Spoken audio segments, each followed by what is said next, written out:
Hello everyone, नमस्कार आप सभी को।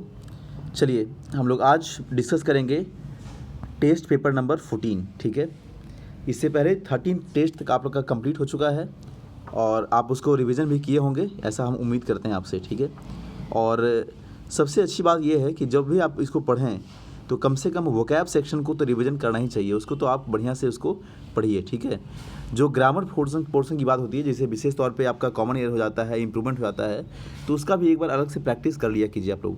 ठीक है, पैसेज को भी देख लिया कीजिए, क्योंकि पैसेज एक ऐसा सेक्शन होता है ना जहाँ पे आप एक ही बार में ऑटोमेटिक, अगर चाहें या ना चाहें, आप ग्रामर, वोकैब, अंडरस्टैंडिंग, बहुत सारी चीज़ों को इम्प्रूव कर सकते हैं। ठीक है, तो आई होप कि आप इतनी सारी चीज़ों को कर रहे होंगे, करते भी होंगे। चलिए आज हम लोग बात करेंगे टेस्ट पेपर नंबर 14 को। आइए शुरू करते हैं। देखिए, सबसे पहले जो क्वेश्चन आपका दिया है वो सिनोनिम का क्वेश्चन दिया है, काफ़ी आसान क्वेश्चन है ना। तो अगर आप जानते होंगे तो इसका मीनिंग आप फटाफट बता सकते हैं। बताइए फटाफट क्या हो जाएगा इसमें। पहला मीनिंग आपका है परयूज़। ठीक है, परयूज़ का मतलब क्या होता है? देखिए, एक होता है मीनिंग परस्यू, थोड़ा इसमें कन्फ्यूजन नहीं होना है आप लोगों को, है ना। एक मीनिंग होता है परस्यू, होता है PURSUE, इससे बनता है परसुइंग। ठीक है, तो इस परस्यू का मतलब होता है फॉलो करना। क्या होता है इसका मतलब? फॉलो करना। फॉलो मतलब किसी चीज़ का अनुकरण करना, पीछा करना। ठीक है, ऐसा हम लोग यूज़ करते हैं। चलिए, यहाँ जो मीनिंग है ये है परयूज़। परयूज़ का मतलब है किसी चीज़ को काफ़ी बारीकी से पढ़ना होता है, सावधानीपूर्वक पढ़ना, रीड करना। ठीक है, अगर ये परस्यू दिया होता तो क्या होता है, यहाँ फॉलो होता। देखिए, ऑप्शन दे ही दिया है भी, क्योंकि लोग अक्सर कन्फ्यूजन में गलती करते हैं। तो आप लोग याद रखिएगा, PURSUE, परस्यू का मतलब फॉलो करना होता है, अनुकरण करना होता है, जबकि परयूज़ का मतलब रीड करना होता है, पढ़ना होता है। राइट, चलिए ठीक है ना यहाँ तक। आइए देखते हैं आगे। अगला जो मीनिंग है वो क्या है? अस्प्यूम। अस्प्यूम का मतलब झाग होता है। झाग समझते हैं आप लोग ना? हाँ, जो भी निकलता है झाग वगैरह, आप जब कपड़े वॉश करते हैं उस समय, फोम्स। ठीक है, क्या उसको बोलते हैं हम लोग? फोम्स बोलते हैं। जबकि स्पीड का मतलब होता है, नहीं बोलते हैं डोंट स्पीड हेयर। ठीक है, यहाँ मत थूकिए, तो इसका मतलब थूकना, थूक होता है, थूकना। ठीक है, लावा जानते होंगे, पॉइजन जानते होंगे आप लोग। ठीक है, चलिए अगला मीनिंग है, इसको थोड़ा ध्यान समझिएगा आप लोग। अक्सर ये जो सवाल है ना, ये आपको एरर से क्वेश्चन दे दिया जाता है, ये बोर्ड को लेकर के। ठीक है, तो यहाँ पे थोड़ा ध्यान समझिए इस चीज़ को। क्या लिखा है यहाँ? बोर्ड लिखा है। बोर्ड या इसी बोर्ड से अगर हम लोग यहाँ पे वर्ब में ING जोड़ दें तो क्या हो जाएगा इसमें? क्या हो जाएगा इसमें बताइए? BO, है ना, BOARDING, बोर्डिंग। ठीक है, तो अक्सर एक एरर में आप लोग पढ़े होंगे, कई बार लिखा रहता है वो ऐसा कि हमारे यहाँ फूडिंग एंड लॉजिंग की व्यवस्था है, ऐसा आपने पढ़ा होगा। फूडिंग एंड लॉजिंग की व्यवस्था है। तो चलिए, ये तो समझ में आता है, लॉजिंग का मतलब रहना होता है, बट फूडिंग की व्यवस्था, ये व्हाट इज़ दिस, ये क्या है? जबकि आप जानते हैं कि फूड जो शब्द है ये क्या है? नाउन है। क्या हम किसी भी नाउन में डायरेक्टली ING जोड़ सकते हैं क्या? तो आपका जवाब आएगा नहीं सर, नहीं कर सकते ऐसा हम लोग। तो फिर नहीं कर सकते तो हम लोग फूड में ING क्यों जोड़ते हैं? ठीक है, लॉजिंग तो चलिए मानते हैं कि लॉज का मतलब रहना होता है, और लॉज से नाउन भी काम करता है, वर्ब का भी काम करता है, तो हम लोग कर सकते हैं। बट फूडिंग किस हद तक सही है? तो गलत है ये, है ना। तो इसी के लिए आपको क्या करना होगा, जैसे कहीं भी ये लिखा रहता है तो गलत है, तो सही क्या होगा उसको आप यहाँ कर सकते हैं, हमारे यहाँ बोर्डिंग एंड लॉजिंग की व्यवस्था है। क्या है? हमारे यहाँ बोर्डिंग एंड लॉजिंग की व्यवस्था है ना। तो बोर्ड का मतलब होता है फूड, होता है। फूड का मतलब भोजन की व्यवस्था होना। ठीक है, तो बोर्ड का मतलब फूड, फूड का मतलब क्या हो जाएगा? भोजन की व्यवस्था। अगर ये सवाल एरर में पूछ दे और वहाँ पे बोर्ड शब्द ना दिया रहे, बोर्डिंग ना दिया रहे, तो वहाँ पे ऐसे लिख सकते हैं कि फूड और लॉजिंग की व्यवस्था है, फूड एंड लॉजिंग। फूडिंग नहीं बोलेंगे हम लोग, नाउन के तौर पे फूड यूज़ करेंगे, है ना, यानी ऐसे फूड यूज़ करेंगे और लॉजिंग कर सकते हैं हम लोग। ठीक है, अदरवाइज़ बोर्डिंग एंड लॉजिंग करेंगे। आई होप ये बात समझ में आ रहा होगा आपको। ठीक है, तो सही आंसर यहाँ क्या हो गया बताइए इसका? फूड। चलिए अगला जो क्वेश्चन है, ये क्वेश्चन है आपका सेंटेंस को इम्प्रूव करना है ना। बोल्ड जो पार्ट किया गया है उसको आपको इम्प्रूव करके आंसर करना है। ठीक है, बढ़ें क्या आगे हम लोग आगे देखते हैं। याद होगा आपको थोड़ा सा, अगर ध्यान में अगर होगा ये कंडीशन, तो याद करिए, जब भी हम लोग इफ़ क्लाउज की बात करते हैं तो इफ़ क्लाउज के साथ जब कंडीशन होता है तो जनरली क्या होता है? सिंपल प्रेजेंट होता है, यानी कि V1, है ना, V1 या V5 होता है। राइट, V1 ये क्या होता है? V5। जबकि रेस्ट होता है जो क्लाउज बच जाता है हमारा, अगला जो क्लाउज होता है सब्जेक्ट प्लस शैल या विल, है ना, सब्जेक्ट प्लस क्या? शैल या विल, और प्लस V1 क्या होता है? प्लस V1 होता है। ठीक है, मतलब इफ़ क्लाउज के साथ हमारा जो वर्ब होगा ये प्रेजेंट में होगा, सिंपल प्रेजेंट में होगा, जबकि रेस्ट ऑफ द सेंटेंस में जो अगला क्लाउज होगा वो क्या होगा, सिंपल फ्यूचर में जानते होंगे आप लोग। तो इफ़ आई विल गेट या इफ़ आई गेट क्या हो जाएगा बताइए, if I get I shall attend the seminar. अगर ये वाला पास्ट में होता, अगले क्लाउज अगर ये पास्ट में होता तो यहाँ फिर गॉट हो जाता, ठीक है। तो सही आंसर है क्या हो जाएगा इसमें, गेट हो जाएगा, राइट। चलिए कंडीशन आप लोग याद रखिएगा। आइए क्वेश्चन नंबर 5 देखते हैं हम लोग।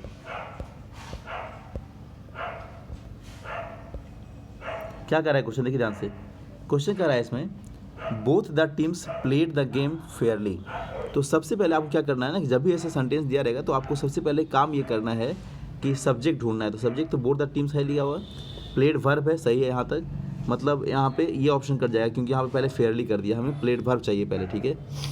अब प्लेड का मतलब होता है खेलना, है ना, खेला पास्ट में है जो भी, क्या खेला, गेम खेला, ठीक है। तो played the game, a game, कुछ भी कर सकते हैं आप लोग। फेयरली का मतलब होता है एकदम निष्पक्ष तरीके से खेला। The both the teams played the game Fairlie, यानी दोनों टीमों ने गेम को बड़े ही निष्पक्ष रूप से खेला, ठीक है। अब थोड़ा ध्यान रखिएगा, जब हम ऐसा यूज़ करते हैं, है ना, निष्पक्ष तौर पे खेलने के क्रम में, तो ये जो गेम शब्द है ना, गेम, ठीक है, यहाँ पे हमने आर्टिकल द का यूज़ कर दिया है और आगे हमने एडवर्ब का यूज़ कर दिया है, ठीक है। तो ये प्लेड, हालांकि मेन वर्ब क्वालिफाई करने के लिए जानते हैं एडवर्ब का यूज हम लोग करते हैं लास्ट में, है ना, मतलब अगर ऑब्जेक्ट दिया तो ऑब्जेक्ट की बात करते हैं, ठीक है। तो बोथ द टीम्स प्लेड, उन्होंने खेला, कैसा खेला, गेम खेला, कैसा गेम खेला, फेयर गेम खेला। फेयर का मतलब स्पष्ट, निष्पक्ष, ठीक है। तो यहाँ पे फेयरली शब्द मतलब ये जो टर्म दिया हुआ है ना, आप सीधे लिख देंगे वहाँ पे सेंटेंस में कि both the teams played a fair game, दोनों ने एक निष्पक्ष गेम खेला, निष्पक्ष तरीके से नहीं, निष्पक्ष गेम खेला, ठीक है। ऐसा यूज़ करेंगे क्योंकि आर्टिकल यहाँ पे जो आर्टिकल द है वो ए से रिप्लेस हो जाएगा और ये नाउन हो जाएगा, उसके पहले हम लोग एडजेक्टिव का यूज़ कर देंगे। तो फेयर का मतलब क्या होता है, निष्पक्ष होता है। आंसर क्या हो जाएगा, बी नंबर, ठीक है। चलिए ठीक है ना, आगे देखिए, ध्यान दीजिएगा। क्वेश्चन नंबर 6 देखिए क्या कह रहा है, she could not help but laugh, है ना, she could not help but laugh, ठीक है। थोड़ा सा आप ध्यान अगर होगा आपको तो याद करिए थोड़ा सा। हम लोग जानते हैं कि बहुत सारे ऐसे वर्ब्स होते हैं जिनके बाद हम लोग जेरंड का यूज़ करते हैं, ठीक है। जैसे 2-4 नाम मैं बता रहा हूँ, आपको शायद याद आ जाए। जैसे स्टार्ट, है ना, स्टॉप, एन्जॉय, याद कुछ आ रहा है आप लोगों को, माइंड, ठीक है। इन सारे के बाद हम लोग क्या करते हैं, वर्ब का यूज़ करते हैं, बिफोर यूज़ करते हैं, ठीक है, जेरंड का यूज़ करते हैं। इसी क्रम में आपने पढ़ा होगा, इसी क्रम में कि अगर सेंटेंस में नो यूज रहेगा, क्या रहेगा, नो यूज, है ना, या कांट हेल्प रहेगा, क्या रहेगा, कांट हेल्प। कांट हेल्प या इसका पास्ट कुडंट हेल्प भी रहेगा, उससे मतलब नहीं है। इन सब के साथ भी क्या आएगा, जेरंड आएगा, यानी बिफोर आएगा। तो कांट हेल्प रहे या फिर, ठीक है, ध्यान रखिएगा क्या हम बोल रहे हैं, या तो कांट हेल्प रहे, ठीक है, या कुछ भी रहे, हमेशा क्या आएगा वहाँ पे, जेरंड यानी बिफोर आएगा, ठीक है, ध्यान रखिएगा। नो यूज या कांट हेल्प दोनों कंडीशन में आएगा, राइट। चलिए यहाँ क्या हो जाएगा आंसर आपका, लाफिंग हो जाएगा। तो बट लाफ को रिप्लेस करके क्या करेंगे, सीधे लाफिंग करेंगे, क्योंकि कांट हेल्प की जगह क्या, कुड नॉट हेल्प दिया है, ठीक है ना। चलिए, we made yesterday haven't be. देखिए क्वेश्चन टैग में आपको हमेशा ध्यान ये रखना है, क्वेश्चन टैग में, कि जो आपका सेंटेंस दिया होता है उस सेंटेंस का जो वर्ब होता है ना, क्वेश्चन टैग हमेशा उसी के अकॉर्डिंग काम करते हैं, ठीक है। तो यहाँ मेट दिया है, मेट यहाँ पास्ट है, V2 है, और V2 का क्वेश्चन टैग क्या बनता है बताइए, डिड से बनेगा, जानते हैं आप लोग। चूँकि ये सेंटेंस पॉजिटिव है तो यहाँ क्या बनेगा, डिडंट बनेगा, है ना, और उसके बाद वी यूज़ कर दिए, तो कौन सा आंसर हो जाएगा आपका, ए नंबर, ठीक है। चलिए इतना जानते होंगे आप लोग, है ना। आगे देखिए, I took my mother some grapes when she was in hospital. तो आई टुक माई मदर नहीं, आई टुक मैंने लिया, क्या लिया, सम ग्रेप्स, कुछ अंगूर लिया, किसके लिए, फॉर माई मदर, है ना। तो ऐसा कहाँ दिया है, आई टुक सम ग्रेप्स, मतलब टुक के बाद वहाँ पहले ऑब्जेक्ट आना चाहिए, some grapes for my mother, C number answer हो जाएगा, ठीक है। क्वेश्चन नंबर 9 देखिएगा, ध्यान दीजिए क्या लिखा है इसमें। Question number 9, the other shook their heads and made vague, है ना, या वेग अस्पष्ट होता है, नॉइजेस ऑफ द अप्रूवल, ठीक है। तो देखिए सुख, सुख मतलब हिलाना होता है, ध्यान रखिएगा, सुख मतलब क्या होता है, हिलाना होता है, ये बना है शेक से ही बना है, शेक मतलब नहीं होता है शेक करना, हिलाना डुलाना, ठीक है। लेकिन सिर हिलाने के लिए हम लोग स्पेशली मीनिंग यूज़ करते हैं नॉड, NOD, है ना, तो उसी से नॉडेड बन गया, पास्ट बन गया यहाँ पे। तो नॉड का मतलब सिर हिलाना होता है, स्पेशली मीनिंग है, सिर हिलाने के लिए नॉड यूज़ करते हैं। और कोई भी चीज़ अगर हैंड शेक करते हैं आप लोग, हैंड शेक करते हैं, या बॉटल वगैरह में कोई चीज़ आप ले करके, ठीक है, उसको मिलाते हैं तो वहाँ भी शेक करते हैं, ठीक है। देखते होंगे आजकल कहा जाता है कि अगर आपको कुछ ऐसा पीना है प्रोटीन वगैरह तो क्या करिए, एक शेकर खरीद लीजिए, मतलब उसमें आप सीधे डालिए, पानी डालिए और उसको शेक कर दीजिए, ऐसे चम्मच डालने की ज़रूरत नहीं है उसको, ठीक है ना। हाँ, अगर चम्मच डाल के, जैसे मान लीजिए गिलास हो गया, ठीक है, अब इस गिलास में कुछ मटेरियल डाला हुआ है, इसको अगर स्पून से आप कर रहे हैं, लीजिए मतलब पूरा फिगर बता के स्पून से इसको शेक कर रहे हैं तो इसको हम लोग स्टीयरिंग बोलते हैं, स्टीयर करना भी, STIR, है ना, हम लोग स्टीयर करते हैं, राइट।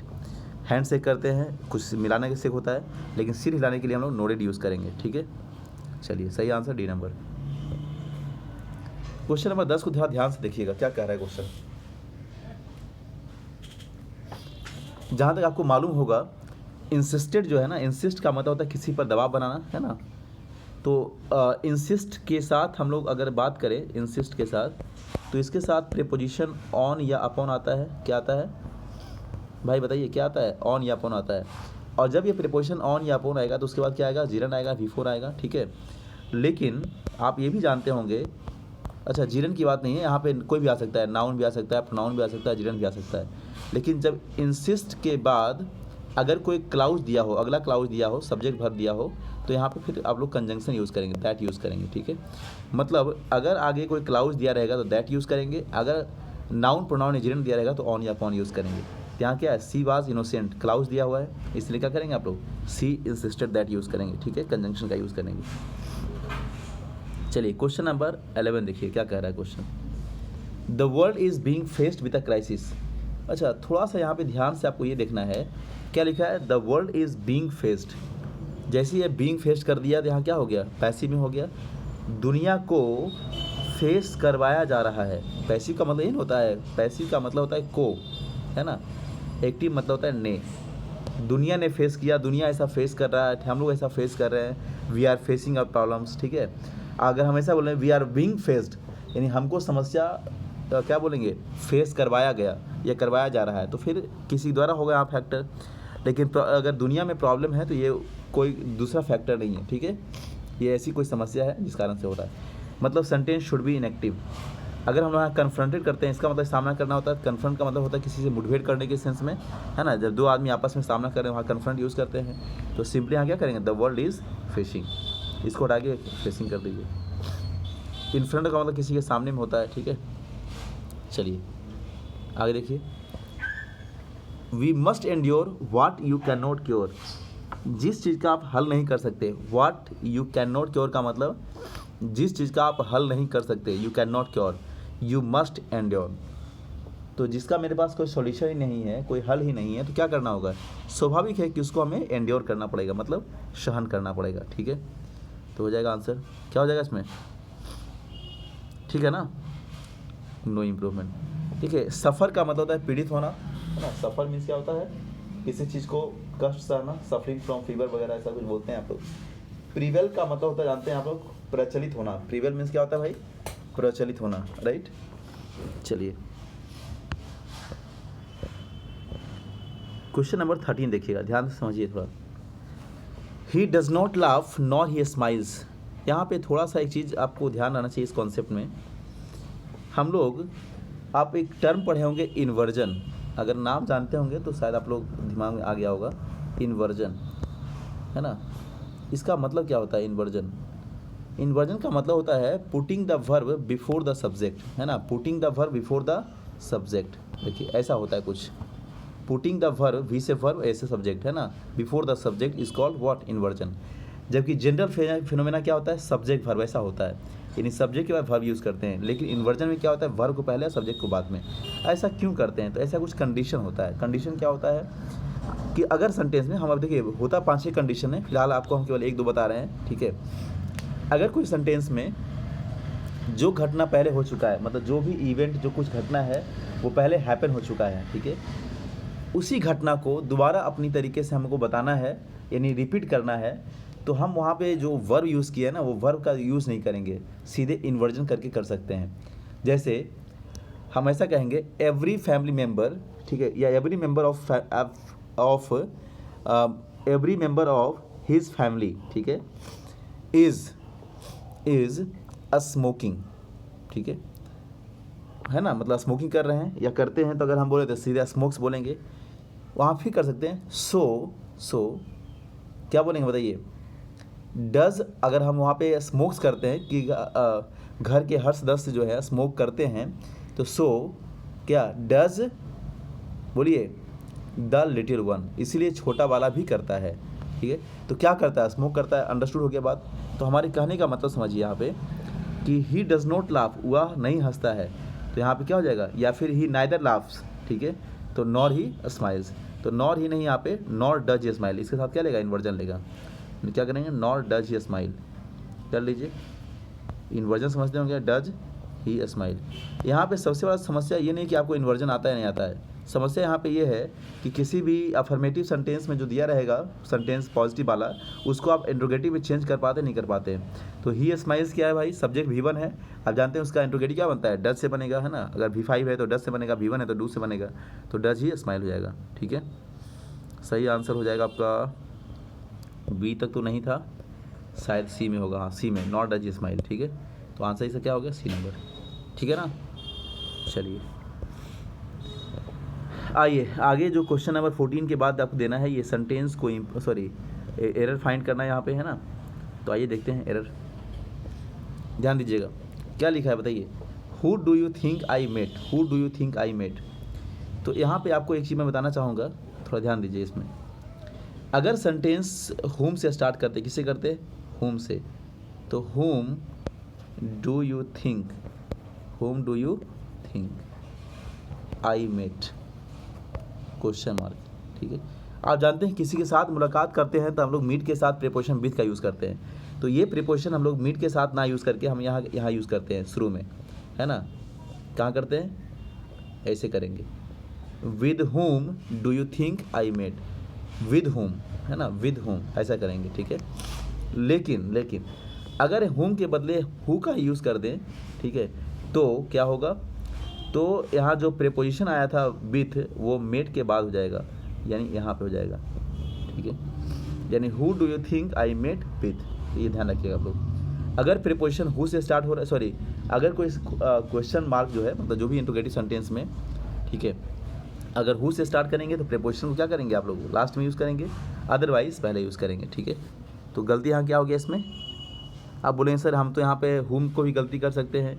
देखिए हु को गलती नहीं करना है यहाँ पे, ऐसा नहीं कि होम करेंगे फिर वहाँ विथ जोड़ेंगे, आपको गलती यहाँ लास्ट में करना है, डी नंबर में क्या करना है गलती, मेट के बाद अपने मन से क्या करना है, विथ जोड़ना है, ठीक है, मेट विथ। क्यों करना है ऐसा, क्योंकि यहाँ हु से स्टार्ट किया गया है, ठीक। अगर होम से करता स्टार्ट तो आपको शुरू में प्रीपोजिशन ऐड करना होता, राइट। चलिए ध्यान रखिएगा, फिर समझिए। अभी हमने आपको बताया था इन्वर्जन के बारे में, इन्वर्जन क्या होता है। तो इन्वर्जन का एक और कॉन्सेप्ट होता है कि जब सेंटेंस का स्टार्टिंग जो है, यानी जब सेंटेंस का प्रारंभ कुछ एडवर्बियल एक्सप्रेशन से हो। एडवर्बियल एक्सप्रेशन करने का मतलब, जैसे just outside my house, just outside the gate, just outside the boundary, sorry boundary कह रहे हैं, जस्ट आउटसाइड द होटल, है ना, जस्ट आउटसाइड द कोर्ट, कुछ भी रहेगा, स्कूल, गेट, कोर्ट, चर्च, फाटक, कुछ भी रहेगा, ठीक है। तो ये जस्ट आउटसाइड शब्द रहने के बाद ये भी अपने साथ क्या लेता है, इन्वर्जन लेता है, ठीक है। तो जब इन्वर्जन लेगा तो इन्वर्जन का रूल होता है कि वर्ब पहले होता है ना, अगर इससे स्टार्ट हो रहा है तो क्या लेगा, इन्वर्जन लेगा, मतलब वर्ब पहले उसका सब्जेक्ट होगा। अब बताइए, वर्ब पहले होगा सब्जेक्ट बाद में होगा, मतलब ये वर्ब डिपेंड करेगा किसके ऊपर, अरे भाई बताइए वर्ब किसके ऊपर डिपेंड करेगा, तो आप कहेंगे सर वर्ब डिपेंड करेगा सब्जेक्ट के ऊपर। मतलब अगर सब्जेक्ट सिंगुलर है तो वर्ब सिंगुलर होगा, और अगर सब्जेक्ट प्लूरल है तो वर्ब क्या होगा, वर्ब क्या होगा, प्लूरल हो जाएगा, ठीक है। तो बताइए यहाँ पे आर होगा कि इज होगा, तो बोलेंगे सर इज हो जाएगा। क्यों होगा इज, क्योंकि आगे लिखा है आ प्ले ग्राउंड लिखा है, ठीक है। तो सही आंसर हो जाएगा बी नंबर, आर के स्थान पर इज कर दीजिए, ठीक है। चलिए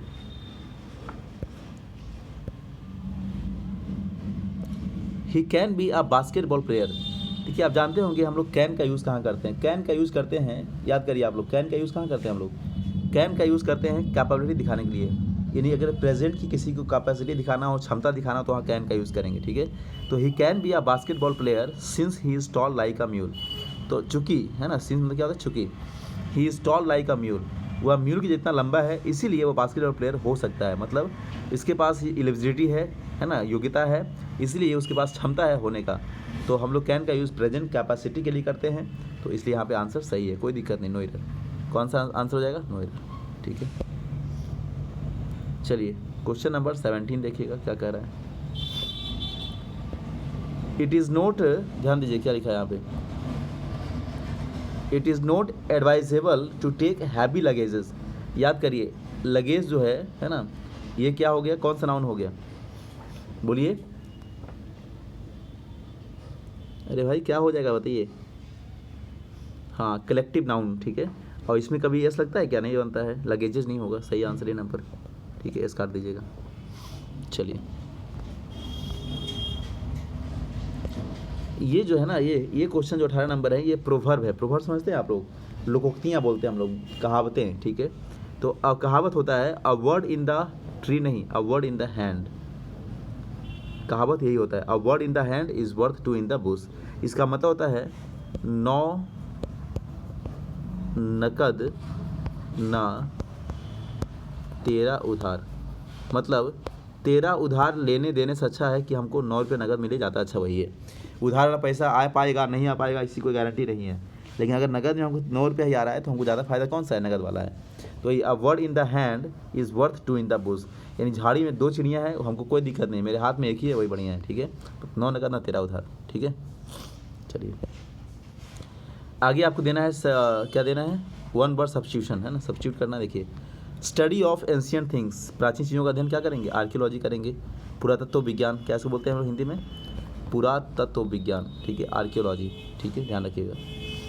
फिजियोलॉजी जो होता है ना, फिजियोलॉजी, फिजियो, आप जानते हैं फिजिकल, फिजियो, शारीरिक विज्ञान इसको बोलते हैं, क्या उसको बोलते हैं हम लोग, शारीरिक विज्ञान, ठीक है।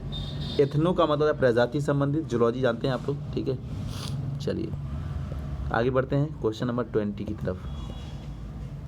क्या लिखा है, ध्यान दीजिएगा, ध्यान समझिए भाई, ठीक है यहाँ तक।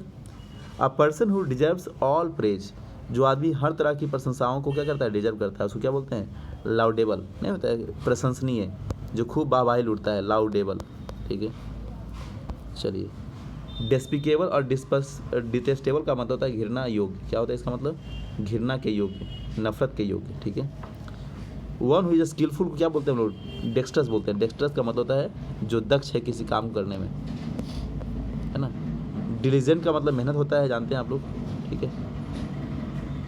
चलिए क्वेश्चन नंबर 22 देखिएगा क्या कह रहा है। One who runs away from justice, क्या उसको बोलते हैं हम लोग, फ्यूजिटिव बोलते हैं, भगोड़ा टाइप का, जिसको जो न्याय से क्या होता है, भागता है, उसको क्या बोलते हैं हम लोग, फ्यूजिटिव, है ना, भगोड़ा। स्मगलिंग करने वाले का स्मगलर बोलते हैं, क्रिमिनल जानते हैं, थीफ जानते हैं। चलिए of one's own free will, क्या उसको बोलते हैं भाई, वॉलेंट्री बोलते हैं, जो अपने स्वेच्छा से काम करता है, वॉलेंट्री। मैंडेटरी का मतलब क्या होता है, मैंडेटरी का मतलब होता है अति आवश्यक, अनिवार्य। ऑब्लिगेटरी मतलब अनिवार्य होता है, कंपलसरी भी वही होता है। ये तीनों मीनिंग मोटा मोटी समझे तो सिमिलर हो जाएगा, मैंडेटरी, कंपलसरी, ऑब्लिगेटरी। लेकिन वॉलेंट्री मतलब क्या होता है, स्वेच्छा से, ठीक है। चलिए क्वेश्चन 24 देखिएगा। One who is too careless, too careless मतलब क्या होता है, काफ़ी लापरवाह, बहुत ज़्यादा लापरवाह। तो one who is too careless to plan for the future, मतलब कोई व्यक्ति उतना लापरवाह है जो अपने फ्यूचर के प्लान के बारे में भी बढ़िया से एग्जीक्यूट नहीं कर पा रहा है, उसको क्या बोलेंगे हम लोग, इम्प्रोविडेंट बोलते हैं, इम्प्रोविडेंट। इम्प्रोविडेंट का मतलब ये होता है कोई काम को बड़ा लापरवाही से करना, ठीक है, इम्प्रोविडेंट। जबकि इम्प्रूडेंट का मतलब क्या होता है, और ना समझ, ठीक है, प्रूडेंट समझदार होता है। इम्पोर्टेंट का मतलब होता है जिसके पास शक्ति की कमी है, ठीक है, lack of vigour, lack of power बोल सकते हैं, इम्पोर्टेंट, ठीक है। इम्प्रैक्टिकल का मतलब होता है अव्यवहारिक, क्या होता है इसका मतलब, अव्यवहारिक, राइट। चलिए फिर कह रहा है one who has long experience, किसी भी काम में काम करने का जिसके बाद लंबा अनुभव होता है उसको हम वेटरन बोलते हैं। वेटरन का मतलब ही होता है एक्सपीरियंस्ड, क्या बोलते हैं उसको, एक्सपीरियंस्ड। आप लोग कह सकते हैं सर एक्सपर्ट भी तो हो सकता है, तो नहीं भाई, देखिए एक्सपर्ट जो होता है ना, एक्सपर्ट तो एक अलग चीज़ हो गया, लेकिन कोई आदमी अगर लंबा अनुभव रखता है किसी भी चीज़ में, फील्ड में, तो उसको वेटरन बोलते हैं, एक्सपीरियंस बोलते हैं, ठीक है। चलिए नोवाइस जानते हैं, बिगनर होता है, इसका मतलब क्या होता है, बिगनर, जो भी शुरुआत किया है। और प्रैक्टिस करने वाले प्रैक्टिशनर बोलेंगे, ठीक है। चलिए उसके बाद क्या देना है, फ्रेज देना है, फ्रेज, है ना। आइए देखते हैं फ्रेज को, ठीक है। चलिए फ्रेज है यहाँ पे, left me high and dry. तो किसी को हाई एंड ड्राई में छोड़ देना मतलब क्या होता है, जैसे देखिए पूरा पढ़िए sentence. Instead of keeping his promise of helping me, मतलब उसके प्रोमिस किए जाने के बावजूद भी कि हम तुमको मदद करेंगे, with the office work he just left me in the high and dry. मतलब उसने वायदा कर दिया था कि हम तुम्हारी मदद करेंगे काम करने में, ऑफिस काम करने में, लेकिन मुझे अकेला छोड़ के चला गया। मतलब left me alone to do the work, ठीक है। अकेला छोड़ देना, किसी भी काम करने के लिए क्या होना, अकेला छोड़ देना, ठीक है। चलिए unless you make amends for, phrase क्या हो गया यहाँ पे, मेक अमेंड फॉर। तो मेक अमेंड का मतलब ही होता है क्या करना, किसी को कॉम्पेंसेट करना। कॉम्पेंसेट समझते होंगे आप लोग, क्षतिपूर्ति करना। कॉम्पेंसेट का मतलब क्या होता है, क्षतिपूर्ति होता है, ठीक है। चलिए ध्यान रखिएगा।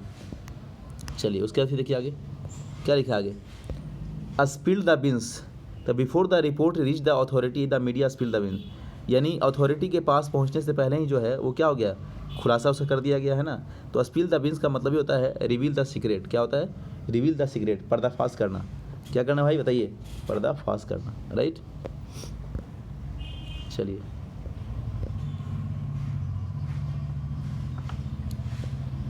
अमित से to Rekha, don't make a mountain out of, क्या है, मोल हिल, ठीक है। Don't make a mountain out of, क्या है, मोल हिल। बोलिए इसका मतलब। अरे भाई खोदा पहाड़ नीचे चूहिया वाला बात समझ गए आप लोग ना। तो वही कह रहे हैं यहाँ पे कि किसी भी छोटी मोटी प्रॉब्लम को ज़्यादा एग्जैगरेट करने की ज़रूरत नहीं है, ठीक है। तो यहाँ फ्रेज मेनली यहाँ से होना चाहिए था, make a mountain out of hill, मतलब एग्जैगरेट अ माइनर प्रॉब्लम। क्या जगह पे, एग्जैगरेट अ माइनर प्रॉब्लम। छोटी छोटी चीज़ों को क्या करना है, बढ़ा चढ़ा के प्रस्तुत करना, ठीक है। अब किसी को थोड़ा सा बुखार हुआ है तो उसको कह रहा है कि हमको कुछ पकड़ लिया, ऐसा भयंकर बीमारी पकड़ लिया, परेशान आदमी है ना। His friend turn out to be a snake in the grass. Snake in the grass का मतलब क्या था, छुपा रुस्तम टाइप का। कैसा छुपा रुस्तम, जो पीछे से वार करता है, मतलब छुपा हुआ दुश्मन है, क्या उसको बोलेंगे, हिडन एनिमी बोलेंगे, ठीक है। हालांकि यहाँ पे ये भी ऑप्शन कई बार आता है, an unreliable and deceitful person, मतलब अविश्वसनीय और धोखेबाज व्यक्ति। ये भी आपका ऑप्शन हो सकता है सही, गलत नहीं होगा ये। लेकिन यहाँ पे his friend turn out to be, ऐसा क्या हुआ, अचानक क्या हो गया, वो हिडन एनिमी हो गया, ठीक है, उसके लिए सही है ये भी। चलिए उसके बाद आपको फिलर भरना है ना, फिलिंग करना है, देखिए ध्यान से। चलिए ठीक है ना, कौनो दिक्कत यहाँ तक नहीं, कोई दिक्कत नहीं। The police fired on the mob, mob समझते हैं आप लोग, भीड़ भाड़ जो होता है। वेन दे, पुलिस ने भीड़ भाड़ वाले एरिया पे, यानी भीड़ भाड़ वाले जगह पे, ठीक है, या लोगों पर फायर किया। कब किया, जब वे क्या हो गए, turned violent, fizzled out, become abusive, turned noisy. तो जब आदमी हिंसक हो जाता है तभी तो लोग कोई फायर करेगा ना। अब्यूसिव मतलब केवल गाली गलौज देने से कुछ नहीं होता है। जब तक हिंसा पे उतारू ना हो जाए तब तक पुलिस फायर नहीं करता, इतना ध्यान रखिएगा। फिजल्ड आउट का ही मतलब होता है थोड़ा सा मतलब नॉइजी टाइप का होता है, ठीक है। ये भी नहीं होगा यहाँ पे, सही आंसर क्या हो जाएगा, टर्न्ड वायलेंट। जब तक पूरी तरह भीड़ हिंसक नहीं हो गई तब तक पुलिस उसे फायर नहीं किया, हिंसक होते ही फायरिंग कर दिया, ठीक है। He has the full facts but is deliberately hiding them. उसके बाद सारे के सारे फैक्ट्स हैं।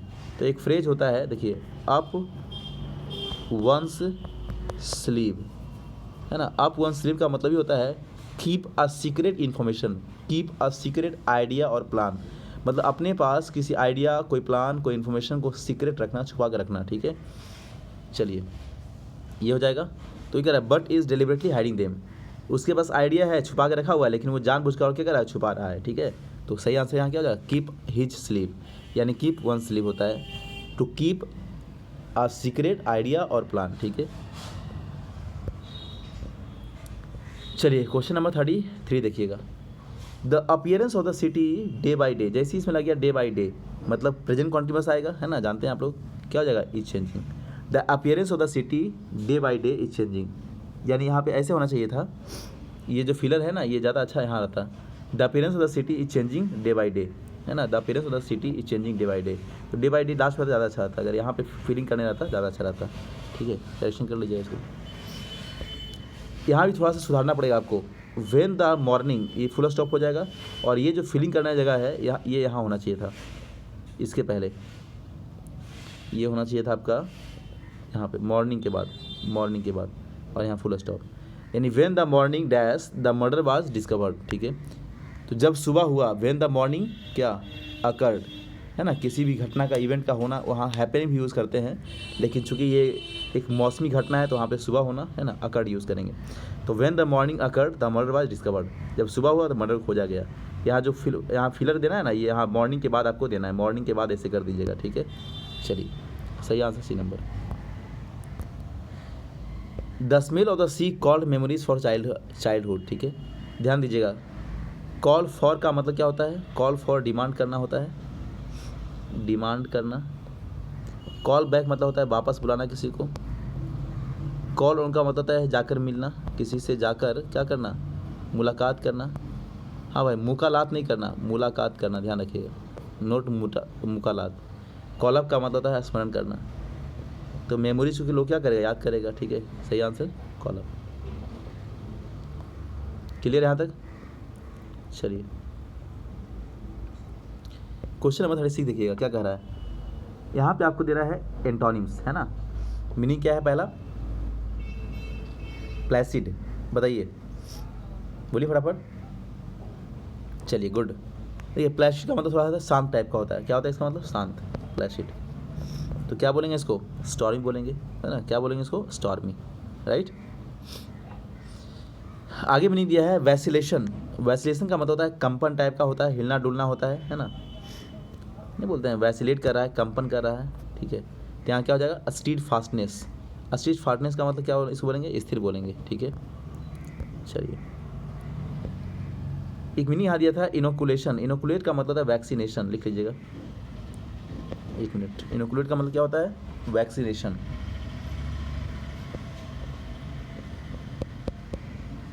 है ना, लीजिए लिख लीजिएगा। टीकाकरण, इसका मतलब क्या होता है, टीकाकरण, वैक्सीनेशन, राइट।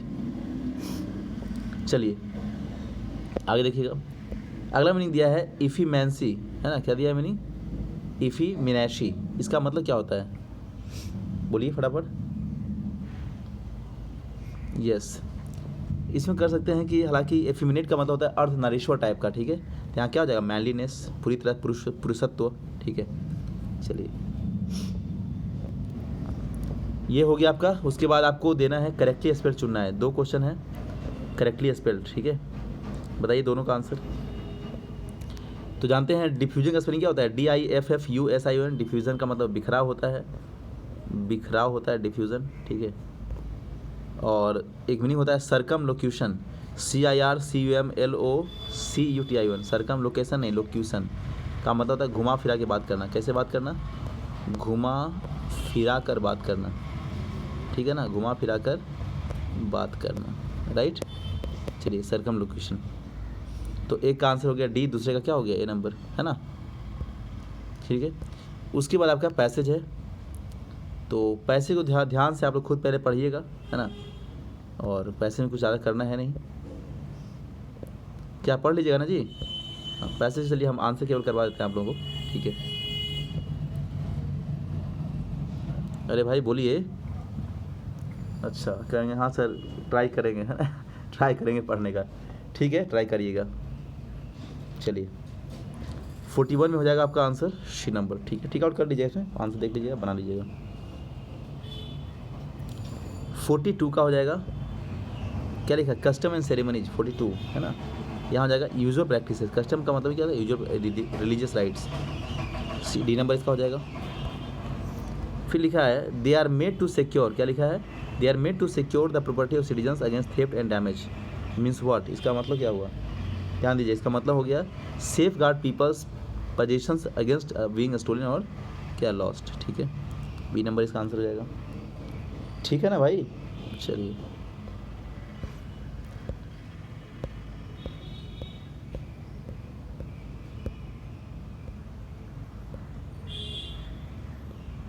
नेक्स्ट बताइए, यहाँ क्या हो जाएगा इसमें।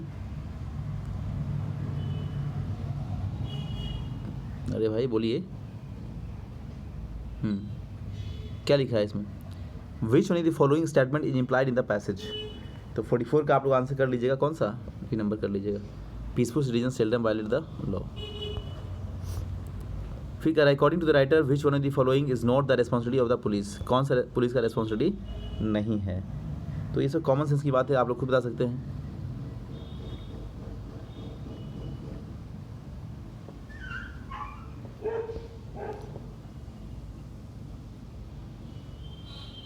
ओह सॉरी, यहाँ थोड़ा गलती हो गया।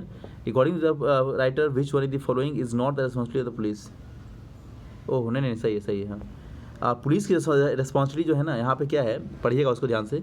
To maintain peace during extraordinary circumstances. Extraordinary जैसे ही आ गया यहाँ पे शब्द ना, तो वहाँ पे पुलिस नहीं हो जाएगा, फिर वहाँ पे आर्मी संभालेगा चीज़ों को, ठीक है, इसलिए पुलिस नहीं है वहाँ पे। सही है, बी नंबर आंसर। पढ़िएगा, उसमें मिल जाएगा आपको, ठीक है। चलिए आगे भी बात कर रहा है जर्नलिस्ट के बारे में, इसको भी पढ़िएगा, ठीक है। कैसे कैसे क्या क्या न्यूज़ आजकल हो रहा है, किस ढंग से खामियां है जर्नलिज्म में, पत्रकारिता में, ठीक है। कैसे लोगों की सोसाइटी के चीज़ों पर मतलब ये न्यूज़ को अपने आप मतलब अपने टीआरपी के लिए कैसे कैसे बढ़ाते हैं लोग, क्या करते हैं, ठीक है। पढ़िएगा इसको। चलिए, how can a newspaper influence local affairs, कैसे अफेयर को मतलब लोकल मुद्दों को कैसे वो इन्फ्लुएंस करते हैं, बताइए। तो अगर आप ध्यान से इसको पढ़िएगा तो आपको आंसर मिल जाएगा, वैसे मैं आपको आंसर बता देता हूँ, ठीक है। चलिए यहाँ पे सही आंसर हो जाएगा ये, by probing into the ills of society and rallying support for change, ठीक है। 47 देखिएगा। How can the readers air their grievances. Air का मतलब यहाँ पे हवा नहीं बोलेंगे, एयर का मतलब होता है अपनी शिकायतों को पहुँचाना, नहीं होता है ऑन एयर ऑफ एयर, जब रेडियो ऑन होता है तो ऑन एयर, ठीक है। तो एयर का मतलब यहाँ पे किसी के पास मैसेज सेंड करना, पहुँचाना। तो कैसे करेंगे बताइए। Yes, by writing to their local newspaper, अपने जो लोकल न्यूज़पेपर हैं उसको हम लिखेंगे, अपने मुद्दों से अवगत कराएंगे और वो हमारे ध्यान को आकृष्ट मतलब ध्यान को जो है पहुंचाएगा सरकार के पास, ठीक है। अपने कॉलम में जगह दे करके अपने पत्र मतलब जो पेपर वगैरह में है। फिर देखिए, in this passage the writer highlights the fact that, क्या हाईलाइट करता है writer. Yes, very good. A newspaper should reflect the community it serves, ठीक है। जिस आप सोसाइटी में रहते हैं, जो मतलब जिसके लिए आप स्पेशली काम करते हैं आप, उसके गुणों का, उसके हर एक ड्यूटीज़ का वहाँ पे रिफ्लेक्शन होना चाहिए, ठीक है। वाट्स एंड ऑल का मतलब क्या होता है, वाट्स एंड ऑल बताइए। Warts and all, yes, warts and all का मतलब जितनी भी प्रॉब्लम है, जितनी खामियाँ हैं, डिफेक्ट्स है, द कम्युनिटीज़ प्रॉब्लम, जिस समाज में रहते हैं उसकी समस्याएँ क्या है, वाट्स एंड ऑल का मतलब, ठीक है। और what is the main problem, ध्यान दीजिएगा, व्हाट इज़ द प्रॉब्लम कर रहे हैं, पर्पस ऑफ अ न्यूज़पेपर, क्या इसका पर्पस है। तो न्यूज़पेपर हमेशा होना चाहिए ऑब्जेक्टिवली, है ना, एंड इमेजिनेटिवली। तो इसका मतलब एकदम निष्पक्ष और बहुत ही समझ, है ना, एक बेहतर समझ के साथ इसको होना चाहिए। ऐसा नहीं कि बायस होकर काम करता, ऐसा नहीं है, ठीक है। तो प्रोजेक्ट क्या है, न्यूज़, न्यूज़ को जो प्रोजेक्ट करता है, जो न्यूज़ को देता है, जो न्यूज़ हम लोग के लिए छापता है, वो बड़ा ही ऑब्जेक्टिव, ताकि आसानी से लोगों को समझ में आ जाए, और इमेजिनेटिवली का मतलब होता है निष्पक्षता होना चाहिए उसमें, ठीक है। चलिए, तो ये था आज का कंप्लीट डिस्कशन, कंप्लीट सेट का, राइट। तो इस तरह से इसे पढ़िए, रिवीजन करिए, है ना, एंड कीप स्माइलिंग, हंसते रहिए, मुस्कुराते रहिए, और हमारे साथ बने रहिए, आप लोग पढ़ते भी रहिए, ठीक है। चलिए, थैंक यू सो मच, ठीक है ना। पूरा इसको देख लीजिएगा बढ़िया से। ये आपका सेट नंबर 14 था। इसके बाद हम लोग आगे बढ़ेंगे 15 की ओर, ठीक है। हाँ, मैं बार बार फिर से कह रहा हूँ, रिवीजन ज़रूरी है भाई। अगर आप रिवीजन नहीं करेंगे ना चीज़ों को, तो वो बेहतर नहीं हो पाएगा। सो रिवीजन ज़रूरी है, ठीक है ना। चलिए।